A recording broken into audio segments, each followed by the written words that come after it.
We are 12 days away from the start of the college football season. Welcome back in. It's three-man front. Pat Landrum, Conrad, Molly with you until 2 o'clock. AP preseason top 25 poll came out. Alabama preseason number 8. Auburn not ranked in the top 25. They would be ranked number 37 based on their point total. We also heard from Jason Caldwell from Auburn Undercover. Also Nick Kelly last hour.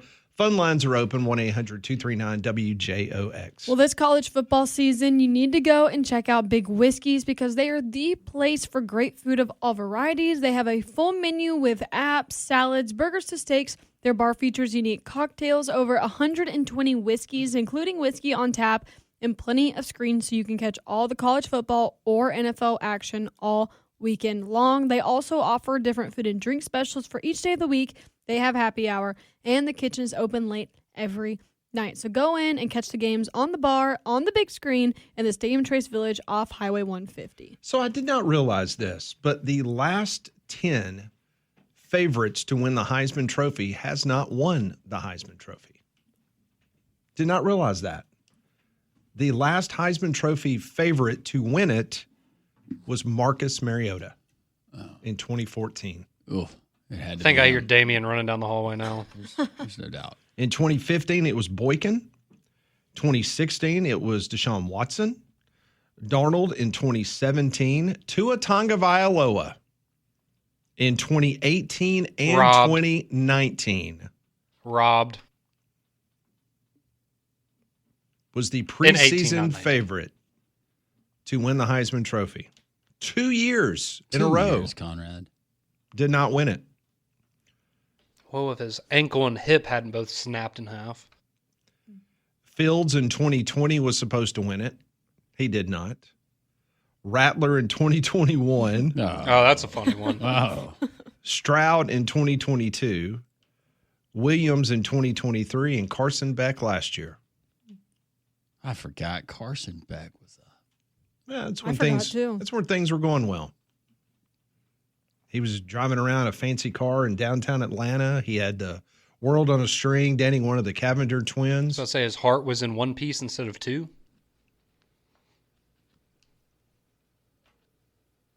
Well, now he's not pigeonholed. He will have full reign of that offense. Did you guys realize the last 10 Heisman Trophy winners I did were not know that. I didn't know that. They were either. No, not I didn't. favorites. I don't do super deep dives on Heisman Trophy, like past and projections, but And even with you going through them, I mean, seriously, whatever. We're splitting hairs on Tua and Kyler Murray, whatever. But I think outside of that and Deshaun Watson in 2016, he should have won the Heisman that year. Everyone else, I'm like, I don't really disagree with any of those, predictions not coming to fruition. Like, I don't look back at any of those guys and go, man, they really got robbed of the Heisman that year. They were the favorite. you don't have a outside Peyton of Manning, Charles Deshaun. Woodson No. type situation. No. So why not? Why not Ty Simpson? Why not Jackson Arnold? Why not a half-healthy DJ Lagway? Why not Zach Calzada, man? Why not?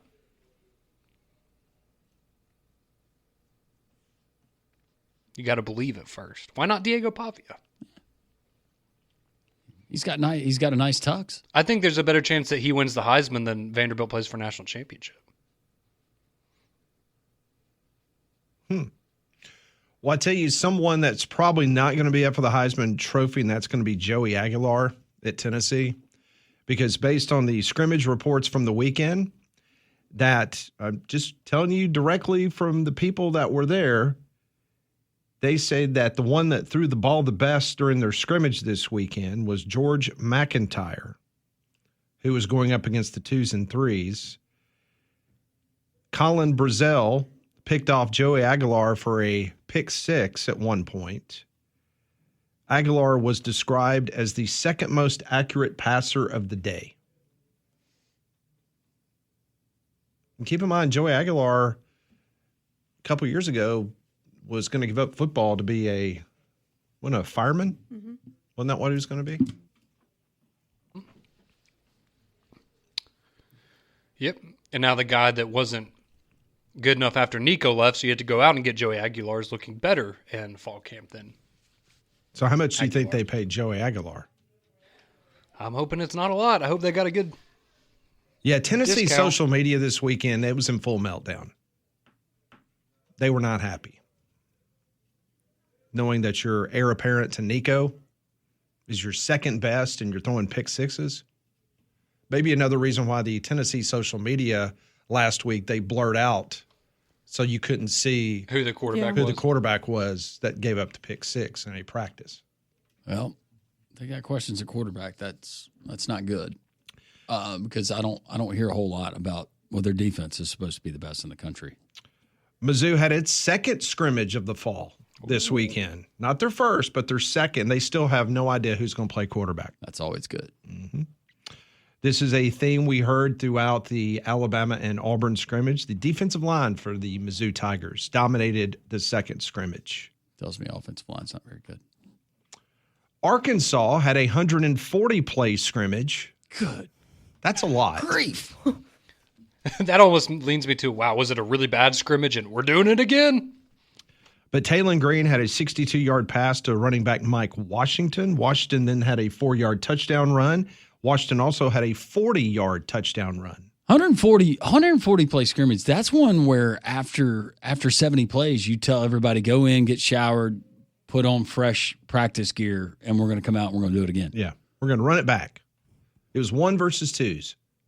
They got a lot of new faces, though. Get the most bang for your buck in those scrimmages. 140 plays. Woo. Number 6, Clemson, they scrimmaged on Saturday. Cade Klubnik and former Briarwood Christian quarterback Christopher Vizina both threw interceptions during the scrimmage. Running back Adam Randall had a good day from all indications for Clemson. He had multiple run bursts of 10-plus yards. But this is the story coming out of camp there at Clemson.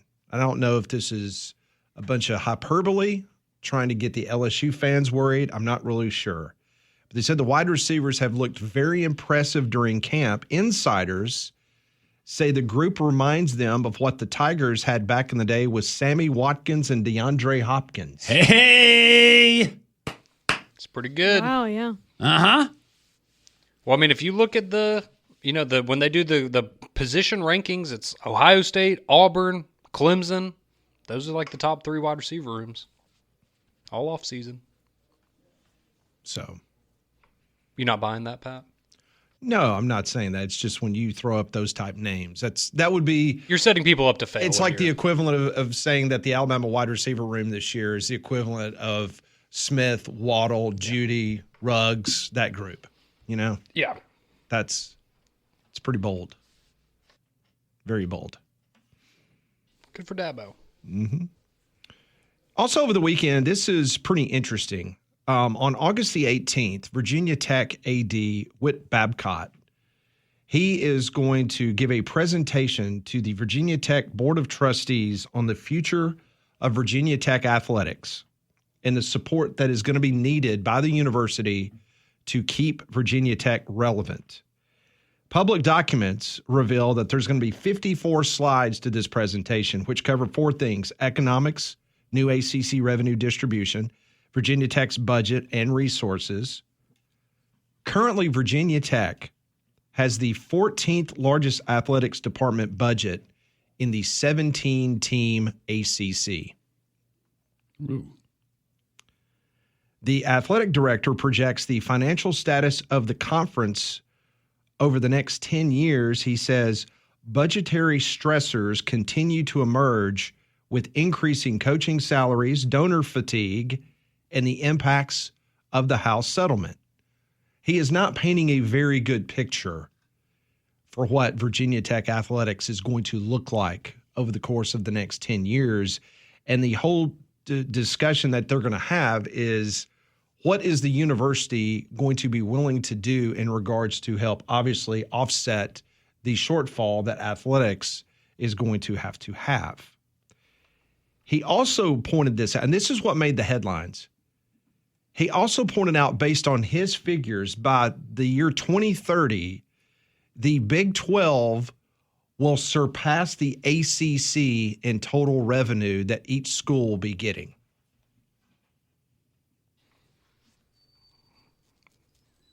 Jimbo's going to have to find a way to talk around that as an introductory press conference.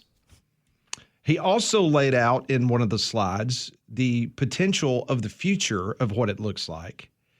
And he basically laid out something that we've talked about on this show numerous times, pointing out that the SEC, the Big Ten, the Big 12, and the ACC join forces, and they ultimately have a super league, and nobody else will be participating. Scenario number 2, he pointed out, was that the SEC and the Big Ten could basically form their own union, and the likes of the Big 12 and the ACC, the American, the Mountain West, the Pac-12, all join forces to do their own thing. And there's 2 other options that he gave. But it was a very, very realistic look at where Virginia Tech is in the grand scheme of moving forward in the ACC. Outside of football, I can't think of, in a little bit of success that they've had with Buzz and others in the basketball program. I think Mike White now. But for the life of me, I cannot even recall seeing another Virginia Tech sport that I could, I can't think of, I saw them play baseball this year or softball. Right. There's no other sport besides basketball, maybe. Well, he also points out this brand new ACC plan, which is it's the 5-year rolling average of viewership rankings in football that can help you get paid more money.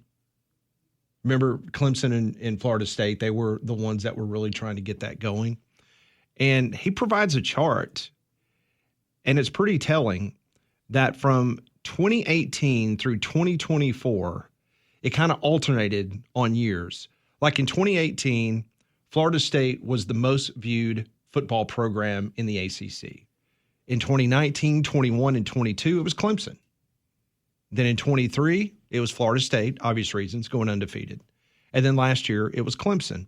So basically from 2018 to 2024, it was alternating between Clemson and Florida State.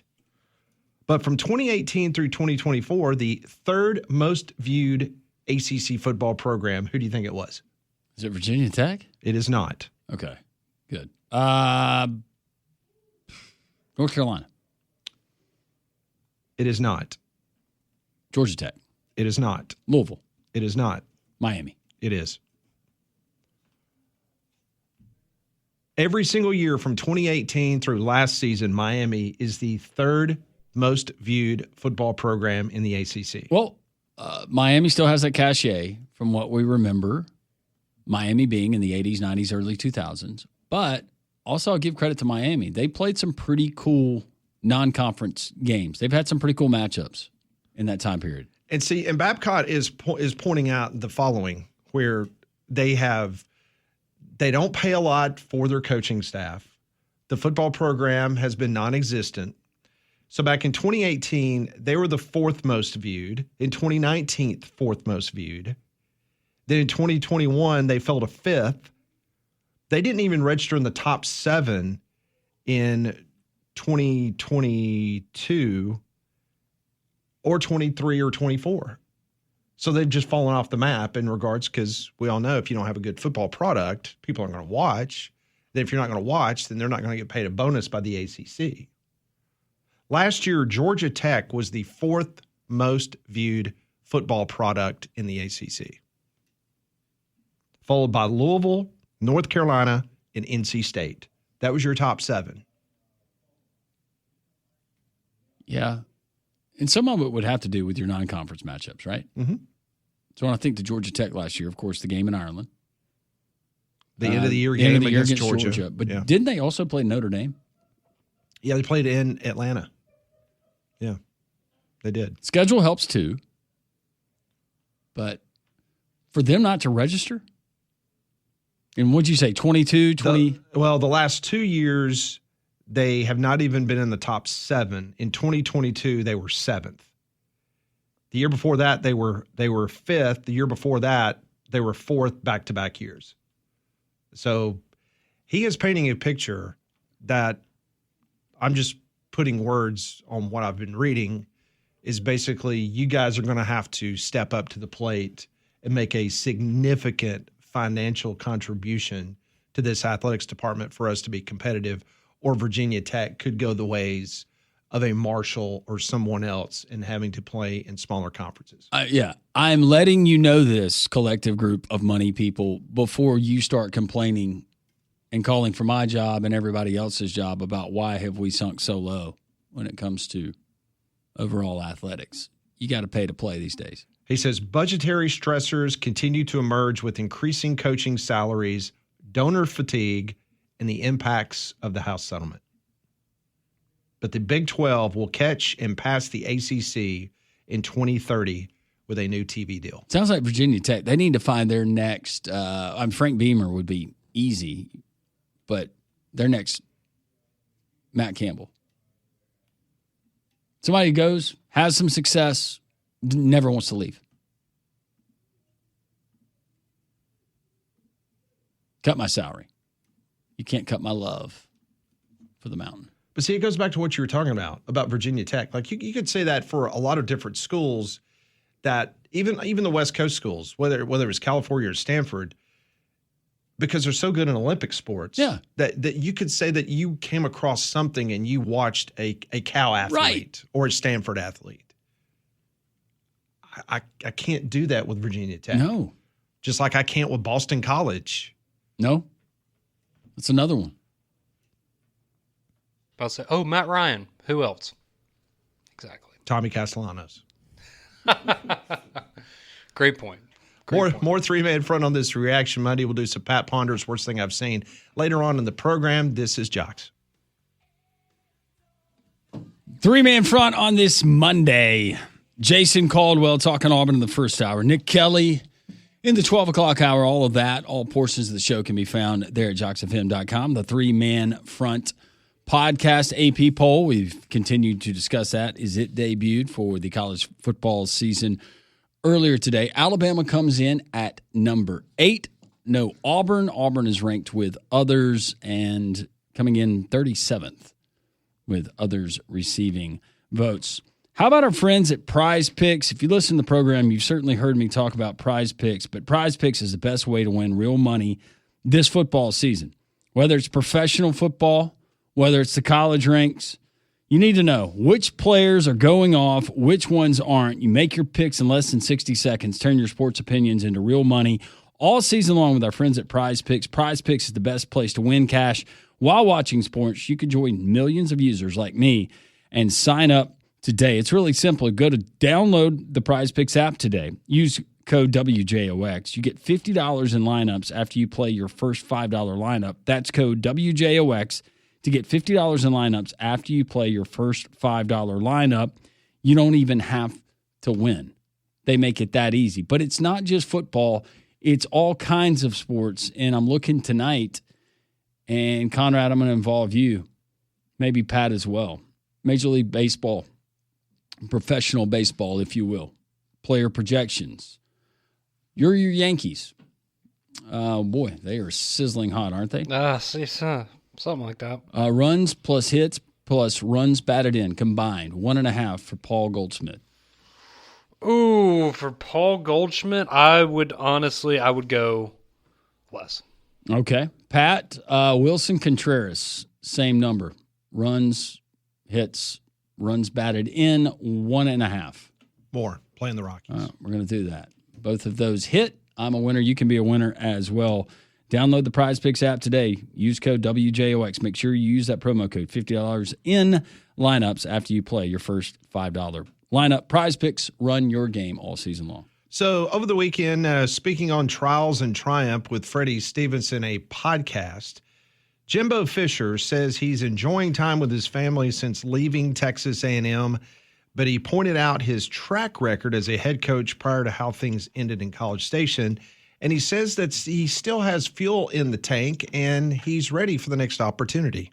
If the right situation comes along and it's right, I'm still 59. I'm still in great shape. I'm healthy. Have had success everywhere we've ever been. We know at the end at A&M, it's unfortunate, but we also had the highest ranked team they ever had there in 2020. That's the last one they've had. Well, we play with our quarterbacks got hurt. We play with first team and third team, and not only did they play good, it's just hard to get play calling and get guys around, and we play with a little inconsistency, and we didn't pan out like we needed to, but. I still, the way the game is, and yes, I still do, because I still love it. I never thought it was a job, and I loved it, and I think be able to do it, I would. I mean, now I've been fortunate. I've won 72% of my games, won 80% of my playoff games, been fortunate to win a national championship as a head coach, as assistant, but so many I miss the relationships and the players. Yeah. But to ask you that, yeah, I would be very interested in still doing it, because I think I still got a lot to give, and I'd like to get back out there.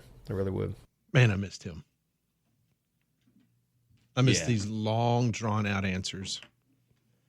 I've won 72% of my games, won 80% of my playoff games, and been fortunate to win a national championship as a head coach, as an assistant. So it's just let me handle it. Well, okay, Coach. But something tells me, and I don't know this, but that he has been brushing up the resume. Keep in mind, he's working for ESPN and the ACC network, so he's been to some television boot camps. He's done a really nice job. He took that whole year off. He didn't hear much from him. Now, all of a sudden, he's back. He's going down this Urban Meyer route. I'm going to do some games, some analyst just work. let me handle it. And then all of a sudden, he's going to be back on the sideline. Well, okay, but how many of you thought that Dan Mullen would take a job like UNLV when he got out of it? And we talked about, will he ever get back in? Fair. We all agreed. Yeah. Oh, we heard UCLA. We heard. Oh, him and Nico, that'd been fun. No, we heard some notable jobs. I realize that UNLV is better than what they've been, but Dan Mullen is the head coach at UNLV.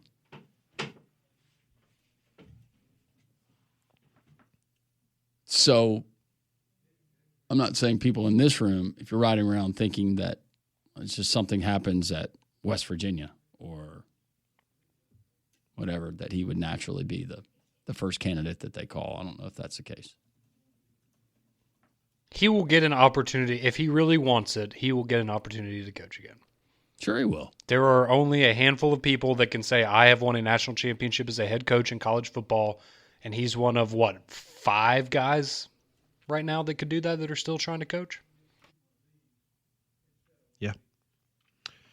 He had landed the number 1 ranked recruiting class back in 2021. He entered the season as the top-ranked team in the country. A&M struggled to a 5-7 record, missed a bowl game entirely in 2022. His last 2 seasons at A&M, he went 11-11, 6-9 in the SEC. And you heard in that clip, he was talking about quarterback being injured, whatever the case may be. So we'll see what happens. He was not the only man over the course of the last few days that has shown interest of getting back into coaching. Here is John Gruden from Barstool Sports. The only reason I really came here is I want to coach again. I'm being honest with you. I do not either. I want to coach again. I'd die to coach in the SEC. I would love it. I would love it. Tells it the way it is to the University of Georgia football team.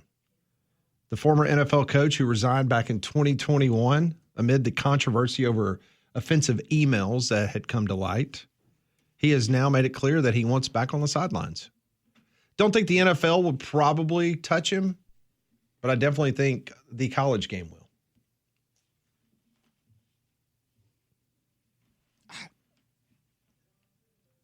You could getting a fan base fired up.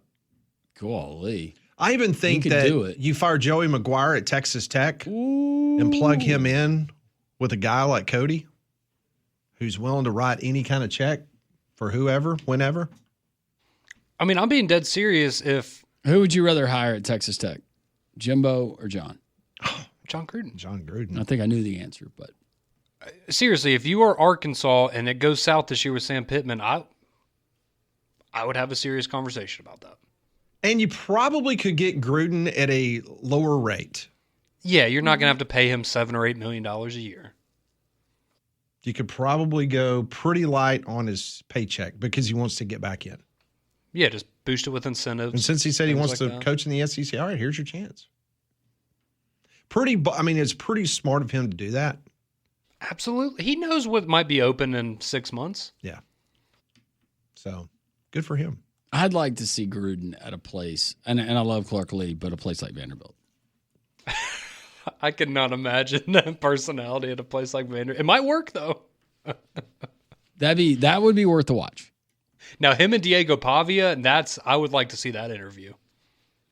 Do a QB camp like he normally does. Oh, the back and forth across the table. Oh, that'd be great. Like describe what you see here. Yes. Yeah. Oh, that'd be good. That would be good. All right, we'll do some Pat Ponders. Worst thing I've seen. That's next on Three Man Front.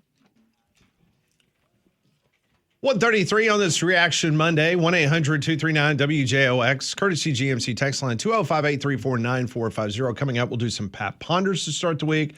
We will also do the worst thing that Conrad has seen over the weekend. Well, celebrate the kickoff to college football with us at the Bill Smith Buick GMC Jocks Kickoff Party. It's at Regions Field on Thursday, August 21st, and the only way to go is by winning tickets. So to win a pair of tickets for you and a guest, text the keyword SCORE and your full name to 205-834-9450. Once again, the keyword SCORE and your full name to 205-834-9450. Winners are drawn and notified daily, and for more information, visit jocksfm.com. He's got questions. We try to answer those questions. This is what we call Pat Ponders. I want to know what you're thinking. Tell me what's on your mind. It's time for Pat Ponders. Brought to you by Courtesy GMC out in Trussville. The August sales event, back to school event, is going on now. Go by and see them right off of exit 32, I-459 in Trussville. Question number one, we just heard Jimbo Fisher talk about how he would love to get back in the game. So the question is, would Florida State ever consider bringing him back if Norvell were to flame out this season? I don't think so. Based on the way that relationship, I recall in talking to people close to the program, that was a very, very sour, look what you did to us. You left the cupboard absolutely bare. And I think some of the decisions, maybe while he was coaching there, personnel decisions that he made were frowned upon by certain demographics. So, no, I absolutely do not believe that they would seriously consider bringing him back. And I agree with everything Landrum just laid out there, too. And I think on top of that, you have a Florida State program that, a lot of people's eyes should have been in a college football playoff 2 years ago. And, outside of having Jameis Winston, which kudos to him for recruiting him to Florida State and getting him there. I mean, he hasn't had any success without Jameis Winston as a head coach in college football. So I don't think you're going to take a gamble on a guy like Jimbo, when the expectation most people is you're going to win 8 games every year. That's not Florida State standard. Yeah, I wouldn't take him back if I was Florida State. And obviously we know that he did say that he never should have left Florida State. But I think if I'm the athletic department, that program, considering how he left the place, I wouldn't take him back. That is the general consensus. So many different areas of the program, they were not happy with Jimbo. So not sure if they would give him that opportunity to come back. Or would he want to come back? I don't know. All right, question number 2. Jags kicker Cam Little made a 70-yard field goal this weekend versus the Steelers. Any stats in a preseason game are not recognized by the league in its official record books. So the question is, should they? A kicking stat should be. Making a 70-yard field goal in a game, yes. Yeah, that's impressive. Not all stats, but I think field goals should be. Field goals, punts. Yeah, a lot of special teams things. Because, you can't tell me that that's that much of a different environment than in a game. Now, I understand people go, well, what if it was, with 1 second left in the Super Bowl and it's a tie game and you have all the pressure on you? Okay, maybe. But you kicked a 70-yard field goal in a football game. Right. That should be a record. I think it should for kicking or punting in the preseason, just because I feel like in the regular season we'll never see something like that. Question number 3. Who is the most likely to be the SEC's breakout star this season? Ooh, we get anybody? Anyone. Ooh. John Mateer, Oklahoma, would be one quarterback. I think that, what is it, Ahmad? Is it? I was going to Hardy? go Ahmad Hardy at running back. Mizzou. Louisiana Monroe transferred to Missouri. He would be on there for me. Yep. I like Jaden Ott. Oklahoma. It's pretty good. I will go, since they're projected to be the number one team, and Eric Henry brought this up when he was on with us last week, but I think when you look at the Texas team outside of Arch Manning, I think Ryan Wingo is a dude that I wouldn't be surprised at the end of the year we're looking at him like a Ryan Williams, Cam Coleman, even Jeremiah Smith type, one of the very, very best, a future superstar in the NFL. All right, next question. If you saw someone shoplifting in a store, would you report them? Yes, because I've worked in retail before where you had to deal with stuff like that, and it's such a hassle having to go through all of the corporate loopholes of reporting a theft and having, security try to go and chase them down and try to get the items back. And all of that, yes, it is such a nightmare, it is such a headache having to go through that before as a retail employee. So yes, so you and Paige are you're at Belk, and you see someone shoplifting. Absolutely, now, I'm going to go find. You can't say they're shoplifting until they're actually out of the store, because they could always say, "I was going to purchase this."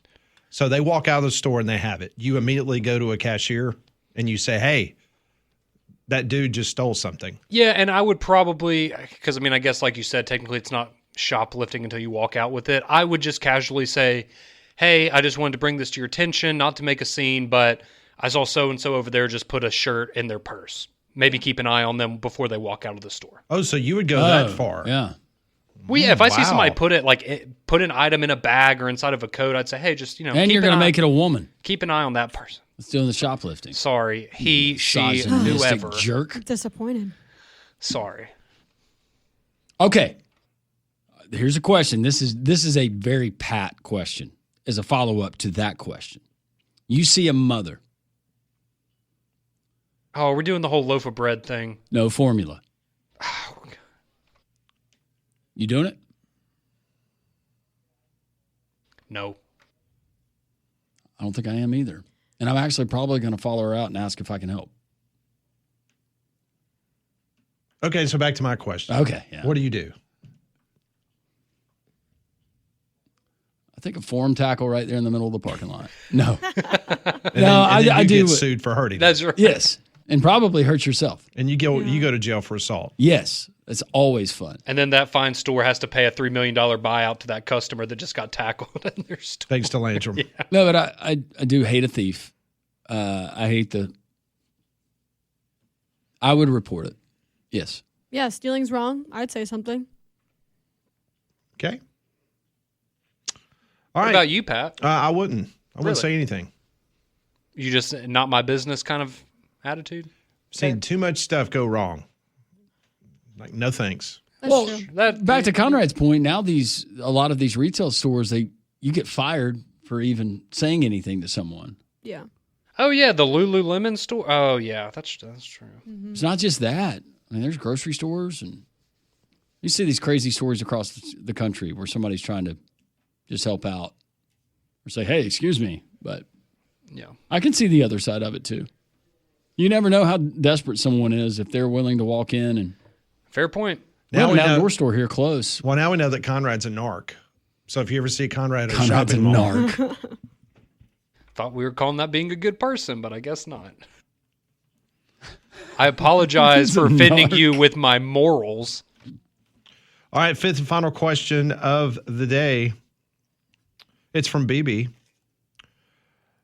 She asked the question, are you picky about what type or brand of writing instrument you use, such as ballpoint pen, gel pen, Sharpie, regular pencil, automatic pencil? Yes. G2 Pilot, baby. G2 Pilot. Like to go with a bold. I'll go with a fine if I have to. But yeah, I love the way it writes. I like how it contours to my fingers. Best writing utensil ever created. In fact, if you hand me one of those, it's just the standard old Like the ballpoint pen? old Bic, where you have the cap, you take it off. Yeah. Some people chew on the cap, whatever, one of those. I would just choose not to write it. I would choose to type it in my phone as opposed to write with it. And I don't know if you're the same way. My handwriting with like a G2, like this kind of pen, is significantly better than with a regular ballpoint. Like Yeah, with a the ballpoint other pen, one, I've been it looks like chicken scratch. Yeah. And with this, call me John Hancock. It makes me want to write. Yes. See, when I'm like on the sidelines writing something, I prefer like a finer pen. But like in a situation like today where I'm just writing notes. Let me see that. Well, I also have terrible handwriting. Oh, So, yeah, I know it's really bad. girl. Do you color coordinate your notes ever? Because I know, like, and I know this is different, but like Paige has every color of the rainbow pen because she has to use different color pens for different things. See, when I was in college, I wouldn't like switch out my pen, but I would use like red for once, like underline red if it's talking about one thing, and then blue it for another, then Gotcha. green. But I wouldn't like totally write my notes in one color. I would just use it for like annotations, kind of. Yeah. Yeah. All right, that's today's Pat Ponders, brought to you by Courtesy GMC and Trustful. School's back in session. It's time to roll into the new season with a brand new vehicle from Courtesy GMC. Right now, you can get huge deals off of the Sierra 1500s, Yukon XLs. The brand new 2026 Acadias are out. Plus, every new GMC comes with a 7-year, 100,000-mile powertrain warranty. That's peace of mind that lasts. Go by and see them. Courtesy GMC in Trustful, right off of I-459 exit 32, or visit them online at courtesybirmingham.com. Conrad has seen something bad. He's going to share it with the rest of the group. The worst thing that Conrad has seen is next. It's a little scary news over the weekend for the Landon Dickerson fans out there. He was carted off at practice, and they believe that it was going to be a major knee injury. He has a meniscus injury that's being reported in his right knee. There is no timeline to be determined, according to Adam Schefter, in regards to his return. He has been an incredible addition once he left the Alabama Crimson Tide and got into the pros for the Philadelphia Eagles. The Eagles have the fourth toughest schedule this year in the NFL to start the season. I mean, they got the Cowboys, Chiefs, Rams, and Buccaneers right out of the gate. So here's to a speedy return for Landon Dickerson, a really cool guy that we got an opportunity, Landrum, to meet and interview on the show, and just a really cool guy. So He was a hoot. Yeah. He got all kinds of personality. And for a guy that started his career at Florida State, came to Alabama and became a hero. And Best he's thing to ever continued come that. out of Tallahassee, Florida. Yeah. He's up there. There's been other good things. Yes. I-10. Teasing. There's been a lot worse things to come out of Tallahassee. Let's say that. Yes, absolutely. hey, are you doing the worst thing? Is it the video that I sent you last night about the two Kentucky football players? No, it is not, Pat. Thank you. You didn't even respond to that. That was hilarious. I absolutely, there's not a lot of things in my life that I openly laugh, but when I saw that and the whole commentary, absolutely, that was really good stuff. It was good. Did you It was not think it was entertaining. funny? No, it was. It was entertaining. Okay, I'm well, sorry. you didn't respond. I know. I apologize. So I I'm was- done. I I'm was done with distracted. you. You're done. You're off the list. You don't get stuff like that anymore. That's Now it's just down to Molly because Landrum's taking himself off the list. Now I've been kicked off the list. I don't send stuff to her. I don't send stuff to him because they're all I almost said He's always something. getting people in what? trouble. Nothing. That's it. Okay. No, it's all right. Well, you know better than to send me some stuff. Well, no, there's stuff that this is just pure comedy. Yeah, there's no ankles being snapped Okay, or good. anything. No, like this that. is just No. this Like, is don't make absolute. me block your number again. But we are getting to that time of year again. And the Molly. reason I said Does that this is involve because amputation? it just showed up in my No. timeline. Oh, did it really? Oh yeah, and I was like, oh, Conrad never mentioned that. So if you would like to be on the I'm sorry, Pat. the Pat Smith mailing list of funny videos, just Be text careful into where the show. you open those. Yes, be careful where you open those. But so yeah, Conrad just completely ignored me. So that's fine. I'm sorry, Pat. I was busy studying up for the worst thing that I have. And just know when you click on something that he sends you, your algorithm could pick it up and it could show up somewhere on your timeline at an inopportune time and you have to explain it away. Just saying that for a friend. Bunch of fuddy duddies, man. Y'all don't like fun. No, I'm a narc. What are you talking about, Pat? You're a That's narc right. and you're not funny because you didn't like my video. That's right. Narc. A guy who's got con in his name. Writing's on the wall, everybody. Come on. Speaking of Conrad, he has seen something bad. This is the worst thing that Conrad has seen. This is the worst thing I've seen. Been in quarantine and like I need to get out and party. Woo! What's better than beach and a few drinks and Jeeps? Man, it getting better than that. Law enforcement's definitely made their visitability and made people chill out and not be as crazy. The cops are doing their job as long as they don't be mean to people who are actually being innocent. Then I'm all gravy, baby. All right. Well, for the worst thing that I've seen today, we're going to head down to Baton Rouge, Louisiana, to the campus of LSU and the LSU football team in particular. I'm sure some of you, and this is a very serious situation. Of course, all of this is alleged. Everyone is innocent until proven guilty, but this is a pretty serious situation that seems to have transpired in Baton Rouge over the weekend. So back on Friday, LSU freshman running back JT Lindsey surrendered to campus police after a warrant had been issued for his arrest on 2 felony counts of accessory after the fact to second-degree murder. So this stems from an accusation that he allowed 2 teenagers who were wanted on murder charges, one being 17-year-old Shamel Jacobs and the other 18-year-old Keldrick Jordan, and allowed them to stay in his LSU dorm room earlier this year. So the 2 teenagers were arrested on Monday inside of the Nicholson Gateway dorms by U.S. Marshal Services, according to the report from CBS. It says the 2 suspects allegedly stayed in LSU running back JT Lindsey's on-campus apartment for nearly 2 weeks. Officials say they found multiple... Hold on, time out. For 2 weeks. Stayed in their dorm for 2 weeks. Yes. Okay.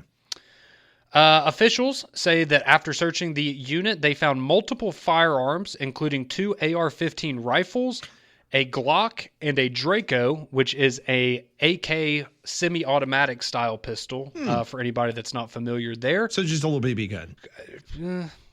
Maybe a little more than that. But the 2 teenagers were wanted in connection with the fatal shooting of a 17-year-old in Alexandria, Louisiana back in May. And it reports in the story that the 2 suspects, as well as JT Lindsey, are both from that area. So according to Chris Parrott, JT Lindsey's attorney, he reports that Lindsey was unaware that Jacobs and Jordan were wanted by police when he allowed them to stay at his dorm and denied any involvement in the crime.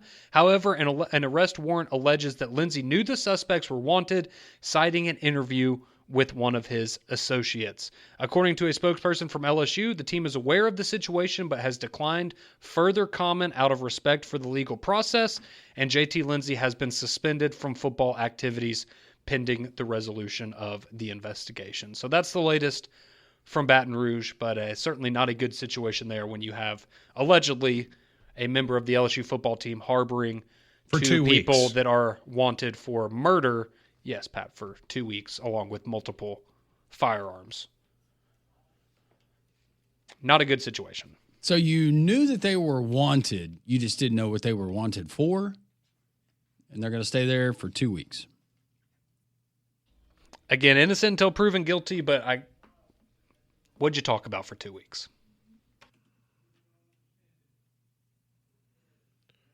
I think it's frowned upon by the university as well as to let people that's not students at the university come live in your dorm. You are not supposed to do that. Maybe just thought they had shoplifted. Allegedly. Very glad they didn't know Conrad. Conrad turned them in. Yeah, you know what? Safe to say in that situation, I think I would have. Good for you, Conrad. Well, if you saw him with the AK-47s. Thanks for joining us today. Big show coming up on Tuesday Live from Social Taco. God is great. Have a great rest of your Monday.